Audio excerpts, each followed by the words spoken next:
Riker, my little superhero. They will be defining moments in your life, moments that will have the power to change you as a person, moments that will challenge your beliefs, and moments that will inevitably change the course of your life. And if you're lucky enough, you might even have moments where time stands still, where the whole world is impossibly suspended in just one moment, just for you. It is the decisions you make in these moments that will inevitably define you as a man. Sitting here thinking about the limitless possibilities your life holds makes me reflect on some of the defining moments in my life and how these moments brought you and I, and more importantly our family, together. There have been 3 such moments in my life, all 3 of which led me to you. The first happened the day I married your dad. At 6:23 p.m. on March 13th, 2010, I said I do. In these 2 simple words, I learned what it felt like for time to stand still just for me. For in that moment, the raindrops falling outside were suspended in air. All fear and doubt disappeared. For just that moment, your dad and I were the only 2 people in the universe. And the only thing that mattered was the promise we made to each other, because in that moment, a family was born. Your family was born. When 2 amazing women walked into our lives and turned our entire world upside down, everything suddenly changed for your dad and I. These 2 women were your birth mom and sister. You see, Riker, your birth mother was facing a defining moment in her life. She had to make the most difficult decision a mother could ever make. Your mother had to make the decision to put the best interest of you and your sister first, before herself, and even before her own breaking heart. And she was doing it in front of a world that can never truly understand the depth of her sacrifice. She chose not only to give you life, but to give you the life that she could not. We found out on Mother's Day that your birth mother had chosen your dad and I to be your parents, and this was the day I saw your little face for the first time. I was in love from the moment I saw your first sonogram picture, in love in a way that cannot be put into words. And then it happened. Time stood still again. At 9:30 a.m. on June 28, 2013, I watched you come into this world, and in that moment I was suspended in the air of your first breath, high above the world, so high I could taste the sweet dew on the clouds, and so high I felt my fingertips brush the hand of God. And with that touch I felt almost invincible. Then, when I picked you up for the first time, still terrified at the idea of sharing you with your birth mother, because she gave you the one thing that I could not, she gave you life. It was in that moment, you there in my arms, the world rushing past us, my selfish fear disappeared.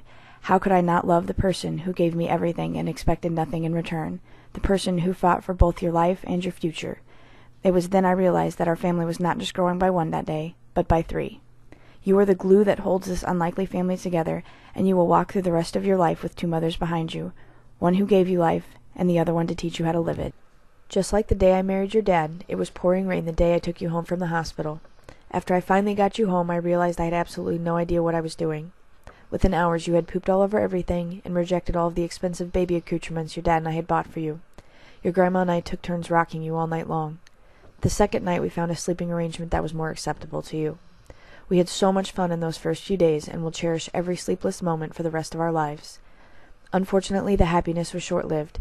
You see, Riker, an epic battle was brewing, a battle for your future. And unlike the battles most superheroes face, there was no evil supervillain, no nefarious plot for world domination. There was just 4 people who loved you and wanted what was best for you, but just couldn't agree on what that was. 15 days after you were born, we found out your adoption was being challenged by your birth father. Although under new adoption laws we had done everything right, followed every rule, and had every legal right to continue with your adoption, the new laws had never been tested. We were told to walk away from you, to find a different child to adopt.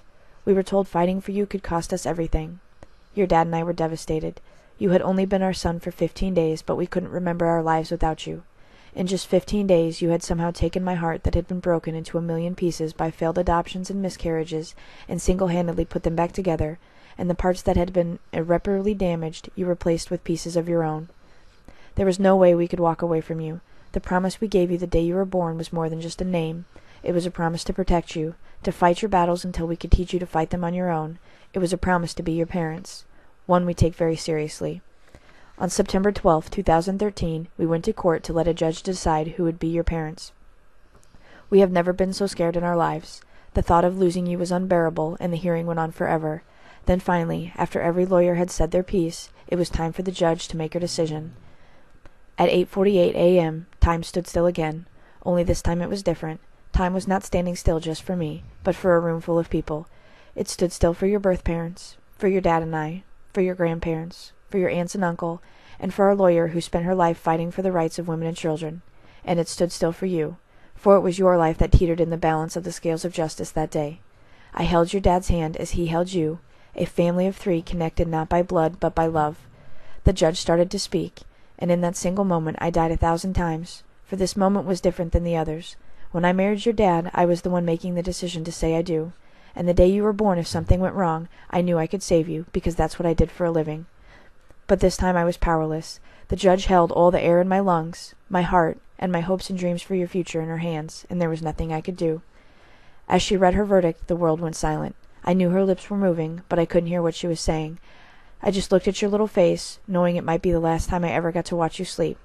Then your dad jumped up and hugged me, whispering in my ear that we had won. And although, in that moment, it felt like I had just won the longest, most important race in my life, it's important that you understand nobody really won that day. Everybody in that courtroom loved you and wanted what was best for you, and when you fight for what you think is right, you can never really lose. One of the hardest things to reconcile in my heart is the fact that my greatest gift was someone else's greatest sacrifice and greatest heartbreak. Then, 5 months later, on February 24th, 2014, you officially became our son and celebrated your first adoption day.